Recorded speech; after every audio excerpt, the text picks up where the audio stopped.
Manners maketh man.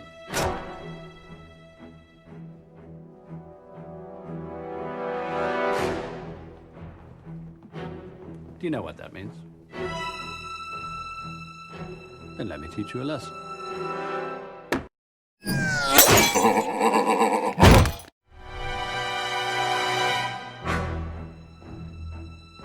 Are we going to stand around here all day? Or are we going to fight? Hello!